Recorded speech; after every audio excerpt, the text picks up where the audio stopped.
खुशी हो रही है इस सरना प्रार्थना सभा में उपस्थित होकर। यहाँ का जो माहौल, जो रौनक देखते ही बन रहा है, और ये असर है हमारे ऐसे युवा साथियों का जिन्होंने धर्म कर्म समाज के साथ साथ शिक्षा पर भी बल दिया और हमारे छोटे छोटे नन्हे मुन्ने बच्चे बच्चियों को शिक्षित करने का काम किया। इसके लिए कार्तिक राव रात्रि पाठशाला के तमाम अगुवागण भाई अनिल उराव, सतीश भाई, बिगा उराव, सबों को उसके लिए पूरे समाज की ओर से तहे दिल से धन्यवाद। तो निश्चित रूप से जहां लोग शिक्षित होते हैं तो शिक्षा ऐसा दिया है जो अंधेरे को चीर कर भी हम लोगों को रास्ता दिखाने का काम करता है।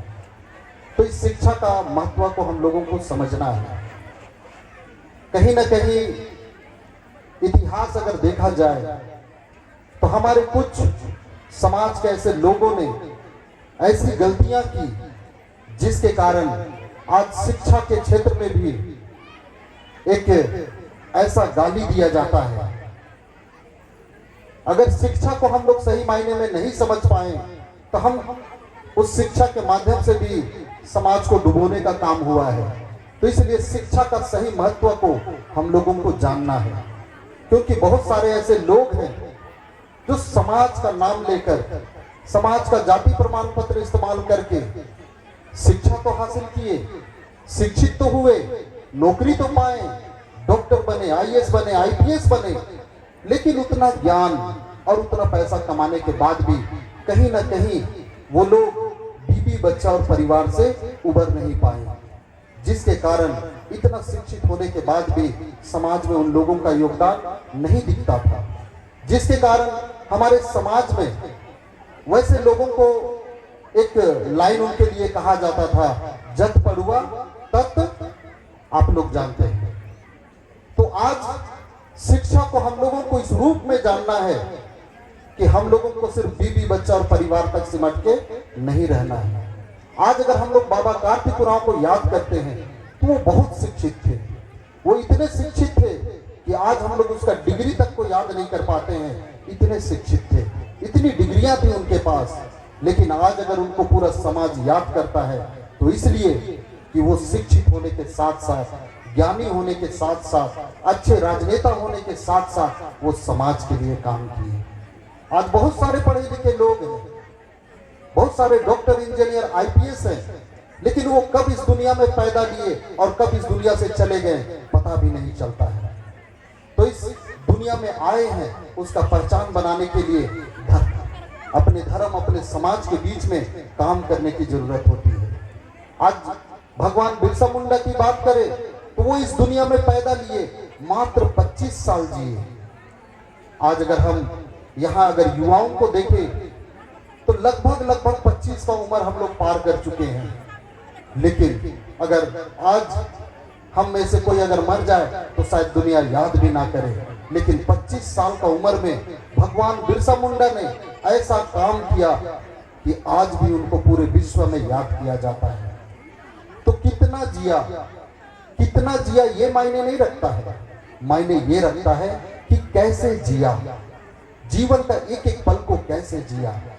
तो आज उन्हीं महापुरुषों की तरह आज हमारे धर्म समाज में भी बहुत सारे ऐसे लोग हैं जो अपना पूरा जीवन अपने धर्म, अपने समाज के लिए दे दिए। हम लोग जानते हैं सरना रत्न दादा वीरेंद्र भगत, सरना रत्न दादा वीरेंद्र भगत अक्सर कहा करते थे, मैं अपने धर्म, अपने समाज के लिए शरीर का खून का एक एक कतरा नींबू की तरह निचोड़ दूंगा। और उन्होंने वैसा ही किया, खून का एक एक कतरा वो समाज के लिए दिए, जीवन का एक एक पल वो समाज के लिए लगा दिए। और आज वो भले शरीर से हमारे बीच नहीं है, लेकिन आज भी वो हमारे दिलों में जिंदा है। तो इस दुनिया में जितने लोग पैदा लिए हैं उनका मरना निश्चित है, कोई आगे जाएगा, कोई पीछे जाएगा, लेकिन जाते जाते हम लोग अगर बेहतर काम करेंगे तो इस दुनिया में छाप छोड़ के जाएंगे। हमारे बीच उपस्थित है हमारे परम पूज्य धर्म गुरु बंधन तिग्गा, जिन्होंने दिन रात एक करके अपने सोच, अपने विचार, अपने कामों से समाज को समेट के रखा। आज उनका वरदान ये सरना प्रार्थना सभा के माध्यम से आज हम लोग समाज को जागरूक देख पा रहे हैं। सिर्फ रांची ही नहीं, सिर्फ लोहरदगा नहीं, सिर्फ गुमला नहीं, सिर्फ झारखंड नहीं, बल्कि उड़ीसा, छत्तीसगढ़, बंगाल, बिहार, यूपी, एमपी, असम, यहाँ तक कि नेपाल, बांग्लादेश, भूटान भी चले जाए तो वहां ये सरना झंडा लहरा रहा है।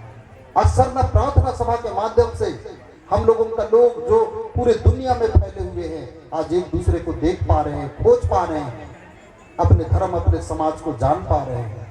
नहीं तो कल तक हम लोग जानवरों की तरह खाते थे, जीते थे और दुनिया से चले जाते थे। अपने धर्म, अपने समाज को हम लोग जान भी नहीं पाते थे। लेकिन आज इस सरना प्रार्थना सभा हम लोगों को ऐसा जिंदगी दिया कि आज हम लोग जान पा रहे हैं कि वाकई में हमारे पुरखा महान थे और हमारे पुरखों ने जो किया उसके बदौलत आज हम लोग भी बेहतर जिंदगी देख पा रहे हैं। आज अगर हम लोग इतना रात के समय में भी अगर हम लोग इस लोहरदगा रोड से अगर रांची के लिए अगर हम लोग जाते हैं, हम लोग का गाड़ी कहीं बीच में भी खराब हो जाए, हम लोगों को टेंशन नहीं होगा, क्योंकि हम लोग जानते हैं कि आज सरना प्रार्थना सभा के माध्यम से हमारा धर्म, हमारा समाज ऐसा जाग गया है कि जहां भी गाड़ी खराब हो उसके अगल बगल में हमारे लोग होंगे, सरना झंडा दिखेगा और हम लोग उस घर में घुसेंगे, हम लोगों को मदद मिलेगी। तो आज सरना प्रार्थना सभा में वाकई में हमें एक बेहतर जिंदगी दिया। तो आज इस सरना प्रार्थना सभा के माध्यम से यहाँ उपस्थित सभी माता पिता, भाई बहन और छोटे छोटे बच्चे बच्चियां, आज हम लोग पढ़ रहे हैं, आज हम लोग पढ़ रहे हैं। पढ़ाई बहुत जरूरी है, शिक्षा बहुत जरूरी है, ज्ञान बहुत जरूरी है। लेकिन सिर्फ अगर हम लोग किताबी ज्ञान लेते हैं, सिर्फ स्कूली शिक्षा अगर हम लोग लेते हैं तो कल के दिन में उसी तरह से पढ़ लिख के डॉक्टर, इंजीनियर तो बन जाएंगे, लेकिन बीवी बच्चा तक सिमट के रह जाएंगे। फिर समाज तो हम लोग देख नहीं पाएंगे। तो हम लोग का किताबी ज्ञान के साथ साथ, स्कूली ज्ञान के साथ साथ धर्म और समाज का ज्ञान होना भी जरूरी है। जब धर्म और समाज का ज्ञान होगा तब हम लोग अपने आप को जान पाएंगे, अपने पुरखों की व्यवस्था को समझ पाएंगे और हम लोग अपने आने वाले पीढ़ी तक हम लोग इसको पहुंचा पाएंगे। और अगर सामाजिक ज्ञान नहीं रहा तो कहीं ना कहीं हम उस समुद्र की तरह हो जाएंगे, जिस समुद्र में चारों तरफ से पानी आता है, कई नदियों से पानी उस समुद्र में जमा होता है और समुद्र में इतना पानी होता है कि उस समुद्र का गहराई नापना मुश्किल हो जाता है।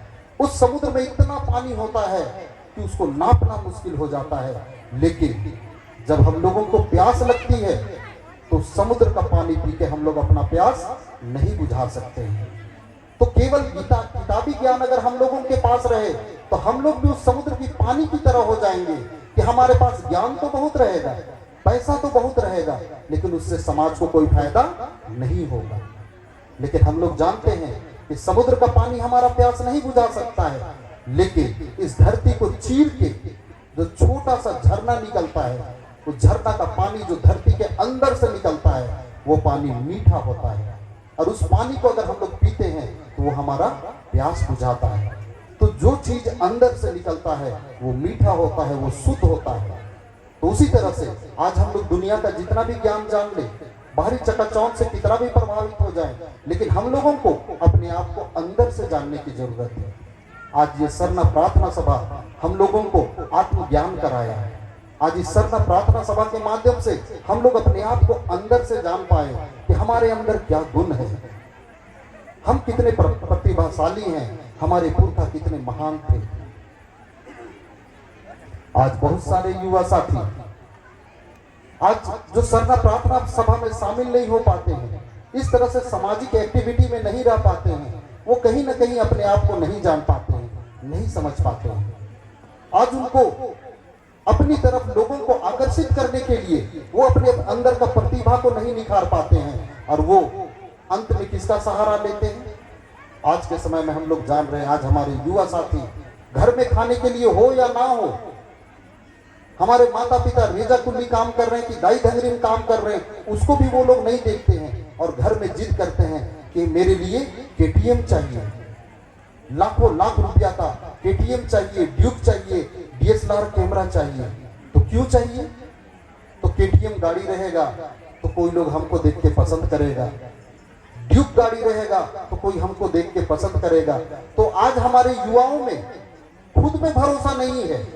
उनको लगता है कि हमारे अंदर क्या गुण है, नहीं गुण है, उसको वो ना पहचान के वो केटीएम और ड्यूक और डीएसएलआर कैमरा और चकाचौंध से वो दूसरों को अपनी ओर आकर्षित करना चाहता है।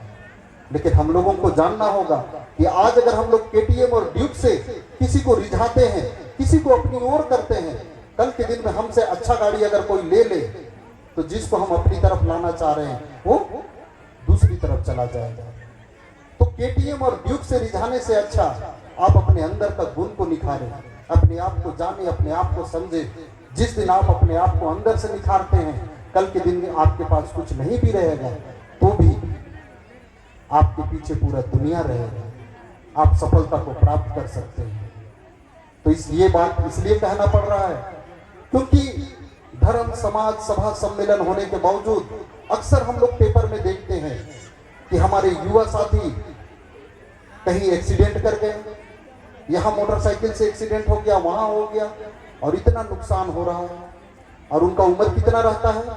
मात्र 16 साल, 17 साल, 20 साल।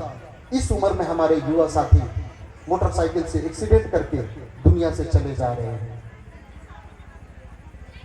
जब माता पिता जो उनको अपना सहारा समझते हैं, वो उनका सहारा बनने की जगह उन्हें बेसहारा करके चले जाते हैं। तो आज ये सरना प्रार्थना सभा एक सुंदर माध्यम है, एक धर्म और समाज का एक ऐसा स्कूल है जहां हम अपना धर्म, अपने समाज के विषय में सीखते हैं। दुनिया का जितना भी ज्ञान ले ले, जब हम लोग इस सरना प्रार्थना सभा के माध्यम से हम लोग सीखते हैं तो हम अच्छा बेटा बनते हैं, हम अच्छी बेटी बनते हैं, हम अच्छे भाई बनते हैं, अच्छी बहन बनते हैं, अच्छे माँ बनते हैं, अच्छे पिता बनते हैं।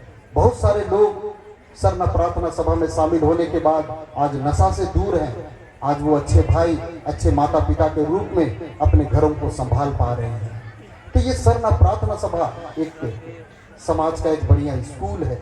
आज इस सरना प्रार्थना सभा में जो शामिल हो रहे हैं वो आज अच्छे अगुआ के रूप में वो सामने उभर कर आ रहे हैं। आज इस सरना प्रार्थना सभा में जो शामिल होते हैं वो अच्छे नेता के रूप में हैं कि वो जनप्रतिनिधित्व तो कर रहे हैं, अपने धर्म, अपने समाज को जानकर उनका बेहतर नेतृत्व कर पा रहे हैं। तो आज इस सरना प्रार्थना सभा जो हमारे लिए एक बेहतर स्कूल है, इसको हम लोगों को जानने और समझने की जरूरत है। हमारा आदिवासी समाज आज ये छोटा मोटा समाज नहीं है, बहुत बड़ा समाज है।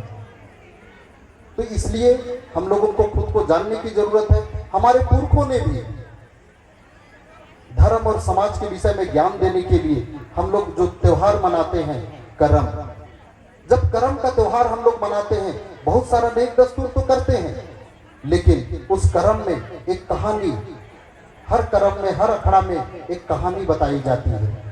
हम लोग कभी उस कहानी को ध्यान से नहीं सुन पाते हैं, इसलिए हम लोग समझ नहीं पाते हैं। उस कहानी में हमें बताया गया है, उस कहानी में हमें बताया गया है कि कर्म करना बहुत जरूरी है, काम करना बहुत जरूरी है, काम का कोई दूसरा विकल्प नहीं है।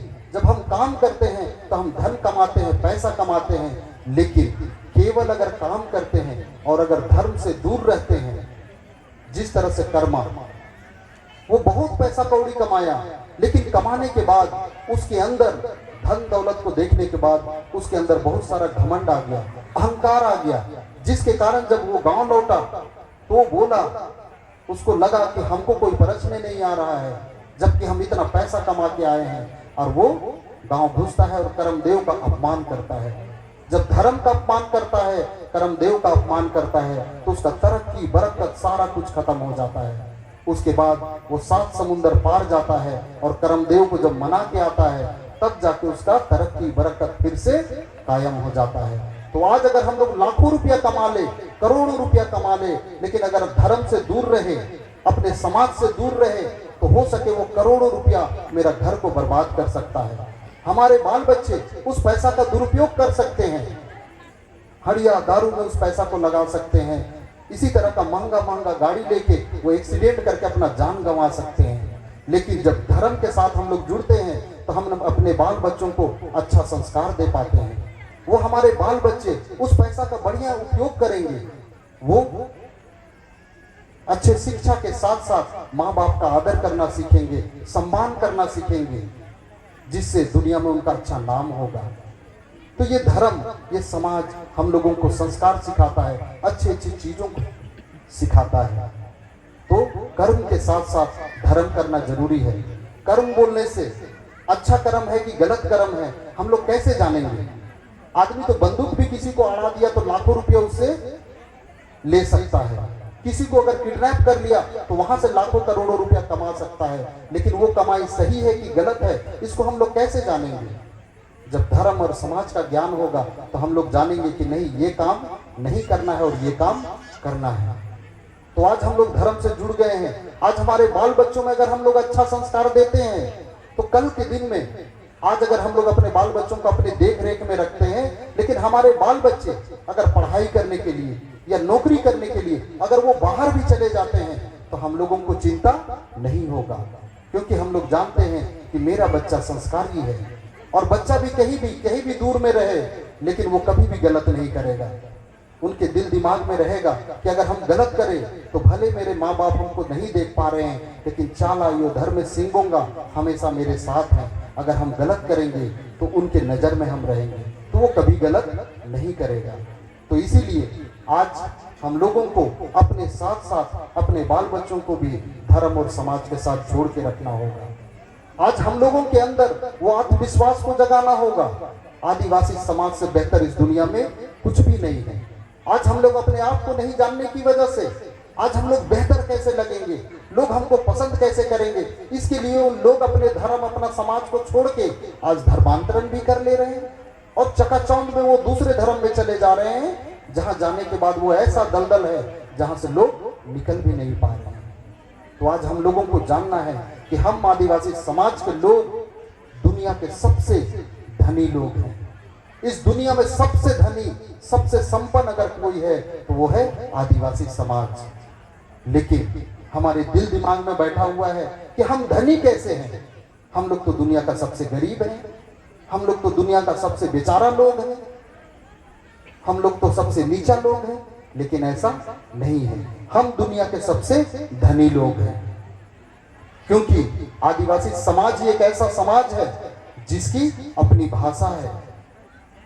चाहे उरांव हो, मुंडा हो, संताल हो, सबों की अपनी अपनी भाषा है, अपनी परंपरा है, अपनी संस्कृति है, अपना गीत है, अपना नृत्य है, अपना गाजा बाजा है, अपना पहनावा ओढ़ावा है, अपना खेत बाड़ी है, अपना सरना है, अपना अखड़ा है, अपना मसना है, अपना जतरा है, अपना पर्व है, अपना त्योहार है। आज अगर दूसरे समाज में देखा जाए तो उसका अपना कुछ भी नहीं है। दूसरे समाज के लोगों को अगर शादी ब्याह भी करना पड़ता है तो वो पैसा के बल पे वो बैंड पार्टी को मंगाते हैं। बैंड पार्टी वाला आता है, कोई नेक दस्तूर का गीत नहीं बजाता है, वो फिल्मी गीत को बजा देता है और उसी में 10-15 लोग नाच के अपना शादी ब्याह निपटा लेते हैं। लेकिन हम लोगों का शादी ब्याह का एक एक नेक का एक एक तरह, कई तरह का गीत है। तो हम आदिवासी समाज के लोग, हम लोग हर मामले में सक्षम है, परिपूर्ण है। आज दूसरे समाज के लोग जो बैंड पार्टी या गाजा बाजा के साथ, वो साउंड सिस्टम डीजे के साथ शादी ब्याह कर रहे हैं, लाइट कट जाए तो वो कुछ भी नहीं कर पाएंगे। लेकिन हमारा ढोल नगाड़ा मांदर के साथ हमारे माँ, हमारी बहनें, हमारे माता पिता वो अपने से गीत गा गा के बढ़िया से शादी ब्याह निपटा सकते हैं। तो आदिवासी समाज अपने आप में संपन्न है। आज दूसरे समाज के लोगों को अगर पूजा स्थल भी बनाना है तो उनको या फिर जमीन खरीदना पड़ता है या जमीन एक्वायर करना पड़ता है। लेकिन आदिवासी समाज को क्या पूजा स्थल के लिए जमीन खरीदना पड़ता है? क्या ये सरना स्थल हम लोग को खरीदना पड़ा है? क्या अखड़ा खरीदना पड़ता है? क्या जतरा स्थल खरीदना पड़ता है? नहीं, हमारे पुरखों ने एक एक चीज को हम लोगों को व्यवस्थित करके दिया है। आज हम लोगों को सरना, अखड़ा, मसना, जतरा खरीदने का जरूरत नहीं पड़ता है। तो आदिवासी समाज इतना सक्षम है। आज दूसरे समाज के पास सामाजिक जमीन नहीं होता है, लेकिन आदिवासी समाज इतना धनी है कि एक एक गांव में एकड़ों एकड़ पहनई जमीन है, एकड़ों एकड़ डाली कतारी जमीन है, कोटवारी जमीन है, गैरही जमीन है। आज अगर हम लोग सब गांव का उस जमीन को अगर मिला ले तो शायद सरकार के पास भी उतना जमीन नहीं है जितना आदिवासी समाज के पास जमीन है।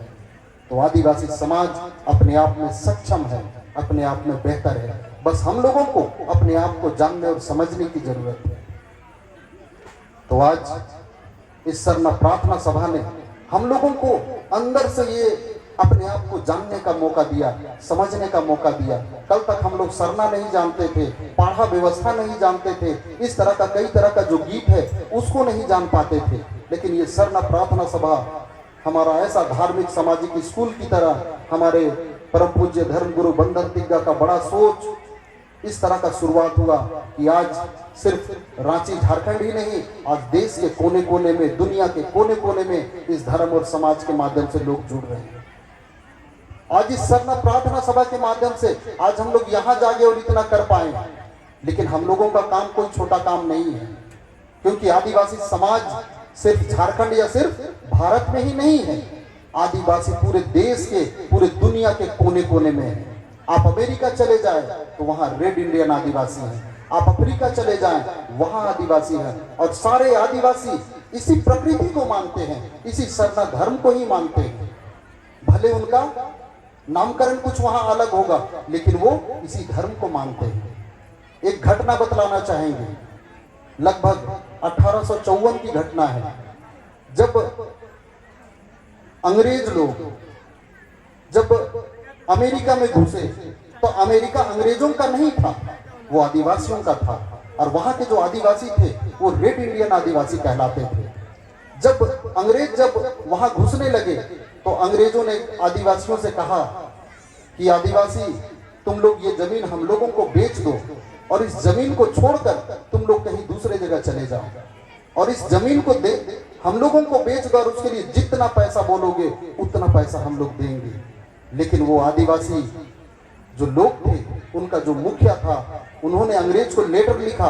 उन्होंने कहा कि हम इस धरती को हम लोग संपत्ति नहीं समझते हैं, इस धरती को हम लोग मां समझते हैं, और हम लोग का औकात नहीं है कि हम लोग इस धरती को बेच दें।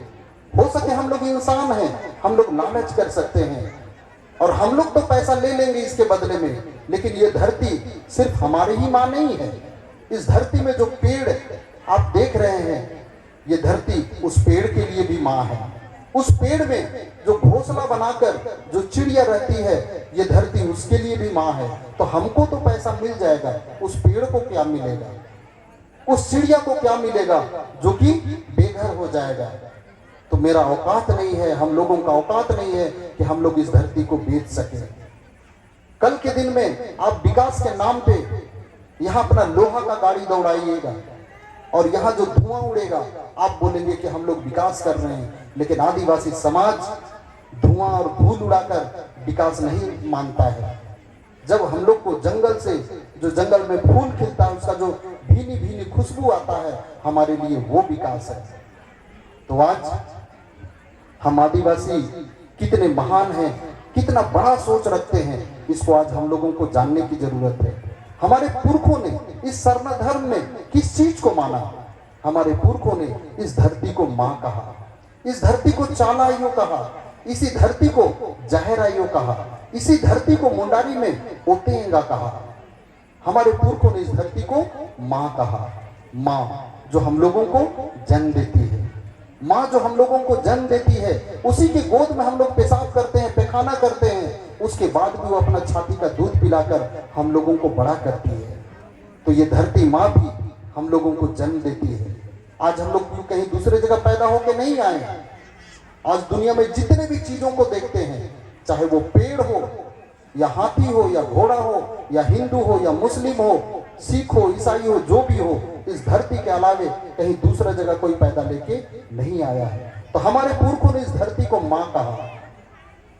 साथ ही हमारे पुरखों ने सूरज को बाबा कहा, सूरज को धर्मेश कहा, सूरज को सिंगोंगा कहा। क्योंकि हमारे पुरखों ने जाना कि जब तक सूरज का रोशनी इस धरती में नहीं पड़ता है, ये धरती मां किसी को जन्म नहीं दे सकती है। सूरज का रोशनी इस धरती में पड़ता है, हम लोगों को ताकत मिलती है, ऊर्जा मिलती है, एनर्जी मिलती है। सूरज का रोशनी इस धरती में पड़ता है, पानी गर्म होकर ऊपर जाता है, वाष्प बन के संघनित होकर पूरा दुनिया में बारिश करता है, उस बारिश का पानी से एक एक चीज पनपता है। तो हमारे पुरखों ने इस धरती को मां कहा, सूरज को बाबा कहा। मुंडारी में जब प्रार्थना किया जाता है, हम लोग रांची टाउन में रहते हैं, उधर के उरांव लोग भी मुंडारी बोलते हैं, हम लोग भी मुंडारी बोलते हैं। तो वहां पर जो प्रार्थना किया जाता है, हे सिरमारिन सिंह बोंगा ओतेरिन ओतेंगा। ओते मतलब धरती, सिरमारिन मतलब आकाश, सिंगोंगा मतलब जो मुंडारी नहीं जानते उनको लगेगा कोई सिंह वाला भूत का बात हो रहा है, नहीं। सिंगोंगा मतलब सिंगी मतलब सूरज, बोंगा मतलब देवता। तो हमारे पुरखों ने इस धरती को माँ, सूरज को बाबा कहा। आज अगर हम लोग सरना में पूजा करते हैं, पहाड़ की अगुवाई में पूजा करते हैं, तो किधर मुंह करके पूजा करते हैं? पूरब की ओर। पानी ढालते हैं किधर मुंह करके? पूरब की ओर। माथा टेकते हैं किधर मुंह करके? पूरब की ओर। तो हमारे पुरखों ने एक साथ इस धरती और सूरज को नमन किया, पूजा किया, क्योंकि हमारे पुरखों ने जाना कि बिना धरती बिना सूरज का जीवन का कल्पना नहीं किया जा सकता है, सृष्टि का कल्पना नहीं किया जा सकता है। आज दूसरे समाज के लोग आज किसी व्यक्ति को भगवान मानते हैं, किसी व्यक्ति द्वारा लिखे गए पुस्तक को ग्रंथ मानते हैं। हमारे पुरखों ने कभी किसी व्यक्ति को भगवान नहीं माना, किसी व्यक्ति द्वारा लिखे गए किसी पुस्तक को ग्रंथ नहीं माना। हमारे पुरखों ने साक्षात इस प्रकृति को आधार माना, क्योंकि हमारे पुरखों ने जाना कि आज दूसरे समाज के लोग जिसको भगवान मानते हैं वो भी इस धरती में पैदा लिए, चाहे ईसा मसीह हो, चाहे मोहम्मद पैगंबर हो, चाहे गौतम बुद्ध हो, चाहे महावीर जैन हो, और वो भी बिना हवा का जीवित नहीं रह सकते थे, बिना पानी का जीवित नहीं रह सकते थे। तो हमारे पुरखों ने उस सर्वशक्तिमान प्रकृति को अपना आधार माना, जिसके बिना दूसरे समाज के लोगों का जो वो भगवान बोलते हैं वो भी जीवित नहीं रह सकते थे। तो हमारे पुरखों का सोच बहुत बड़ा था, वो ज्ञानी थे, वो महान थे। और युगों युगों पहले जब कोई धर्म नहीं था, वो युग सतयुग था। आज कदम कदम में हम लोग मंदिर, मस्जिद, गिरजा, गुरुद्वारा, कुरान, बाइबल, हदीस देखते हैं। तो अगर वो युग सतयुग था तो ये इसको महासतयुग होना चाहिए था, महाधर्मयुग होना चाहिए था, लेकिन ये कलयुग हो गया, ये भटयुग हो गया, क्योंकि लोग धर्म का सही अर्थ को नहीं जान पा रहे हैं। लेकिन हम आदिवासी समाज के लोग इस कलयुग में भी, इस भटयुग में भी आज भी सबसे सच्चे हैं, सबसे अच्छे हैं, सबसे ईमानदार हैं, क्योंकि आज भी हम लोग दुनिया के चकाचौंध में नहीं भटके हैं। आज भी हम लोग पुरखों के बताए हुए उसी रास्ते में चलते हैं, उसी प्रकृति को आधार मान के चलते हैं। और प्रकृति किसी के साथ छल नहीं करता है, किसी के साथ वो गलत नहीं करता है। हम उस प्रकृति से सीखते हैं। इसलिए आज भी इस कलयुग और भटयुग में भी आज आदिवासी समाज ही है जो सबसे सच्चा है, सबसे अच्छा है और सबसे ईमानदार है। तो हम उस समाज से बिलोंग करते हैं। इसलिए हम लोग को अपने आप को जानने की जरूरत है, अपने आप को समझने की जरूरत है। अपनी बातों को अंत करने से पहले एक आग्रह आप लोग से करना चाहेंगे। हमारे पुरखों ने इस जल जंगल जमीन के लिए अपना प्राण तक न्यौछावर कर दिया। आज दुनिया में हम लोग इतिहास पढ़ते हैं, हम लोग देखते हैं कि दुनिया के बहुत सारे समाज के जो राजा महाराजा हुआ करते थे, वो लोग जो युद्ध करते थे तो वो राजपाट के लिए युद्ध करते थे, वो धन दौलत के लिए युद्ध करते थे, किसी पर शासन करने के लिए युद्ध करते थे।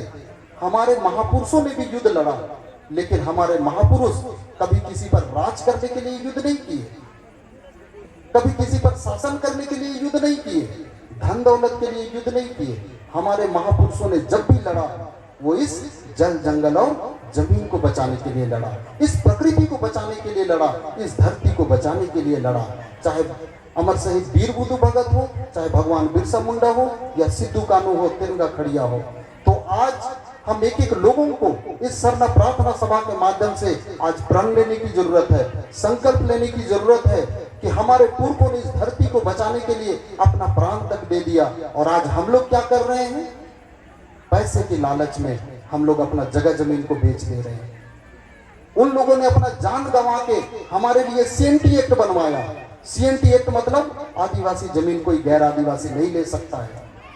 हमारे पुरखों का सोच था कि अगर मेरी माँ है तो मेरी माँ मेरे भाई के पास रह सकती है, लेकिन कोई गैर लोगों के पास मेरी माँ को हम नहीं दे सकते हैं। तो आदिवासी जमीन आदिवासी ले सकता है, लेकिन आदिवासी जमीन गैर आदिवासी नहीं ले सकता है। तो हमारे पुरखा उतना बड़ा सोच रखते थे, जिसके कारण आदिवासी जमीन गैर आदिवासी को नहीं बेचा जाता था। लेकिन आज हम पैसा की लालच में हमारे लोग अगर लेने भी आए तो हम उनको ना देके गैर आदिवासियों को देते हैं। हम ये सोचते हैं कि वो ज्यादा पैसा देगा, लेकिन हम ऐसे लोग हैं जो अपनी माँ को हम लोग दूसरों के पास बेच दे रहे हैं। तो आज इस जमीन को बचाने की जरूरत है। आज अगर ये जमीन नहीं बचेगा हम लोग खत्म हो जाएंगे। और खासकर हम लोगों को भी ध्यान देने की जरूरत है कि आज जहां जहां नया रोड निकलेगा, चाहे वो रिंग रोड हो चाहे वो हाईवे रोड हो, जैसे जैसे रोड बढ़िया बनेगा समझ जाइए कि वहां दूसरों का गिद्ध नजर है। जैसे ही रोड बढ़िया बनने लगेगा वहां दूसरे लोग आपके पास आएंगे, आपसे जमीन खरीदना चाहेंगे। कभी भी रोड की जमीन को किसी दूसरे को नहीं बेचना है। रोड का जमीन कभी भी नहीं बेचे। आज आप शहरों में देखेंगे रोड का जमीन बिकने की वजह से बाहरी लोग घुस गए, लेकिन जो लोग अपना रोड का जमीन बचा लिया आज वो लोग करोड़पति हैं। रोड में अगर आपका 1 डिसमिल भी जमीन है तो आज अगर आप नौकरी करते हैं तो केवल आप नौकरी करेंगे, आपका बाल बच्चा नौकरी करेगा नहीं करेगा उसका कोई गारंटी नहीं है। लेकिन रोड किनारे आप अगर 10 डिसमिल भी जमीन बचा के रखें तो कल के दिन में आप रहे ना रहे, आपका बाल बच्चा वहां बिजनेस करके दुकान खोल के वहां से लाखों कमाएगा, करोड़ों कमाएगा। फिर आपका बाल बच्चा अगर दुनिया छोड़ के चला जाएगा, आपका नाती पोता वो लोग भी वहां से दुकान करेंगे, बिजनेस करेंगे और वहां से वो लोग कमाएंगे। तो ये जमीन जो है हमारे लिए बहुत बड़ी पूंजी है, हमारा पहचान है, हमारा अस्तित्व है। तो इसलिए आदिवासी जमीन किसी भी हाल में हमें गैर आदिवासियों को नहीं बेचना है। अगर बहुत जरूरत है, अगर बेचना ही है तो सिर्फ आदिवासियों को बेचे। अगर आप केवल आदिवासी को बेचते हैं तो आज मान लेते हैं ये नगड़ा गांव है, जितना बड़ा गांव है उससे ज्यादा आपका खेत बाड़ी है। अगर यहाँ दूसरे लोग भर गए आप कमजोर हो जाएंगे। लेकिन यहाँ पर आप अगर समझ ले केवल अगर आदिवासी बस गया तो वो आपको ताकत देगा, आपको कमजोर कभी नहीं करेगा। तो इसलिए हम लोगों को समझना है कि CNT एक्ट क्यों बना था, हमारे बाप दादा ने अपना प्राण का आहुति क्यों दिया। तो इस जमीन को हम लोगों को बचाने की जरूरत है और रोड किनारे की जमीन गलती से भी हमें किसी को नहीं बेचनी है। अगर बेचने की एकदम जरूरत है तो केवल और केवल आदिवासियों को ही बेचना है। तो बहुत सारी बातें हैं और बहुत सारा धर्म कर्म का बात हमारे परम पूज्य धर्म गुरु बंधन तिग्गा आज हमारे बीच उपस्थित हैं। हम लोग खुशनसीब हैं, उनसे हम लोग बहुत सारी बातों को सुनेंगे।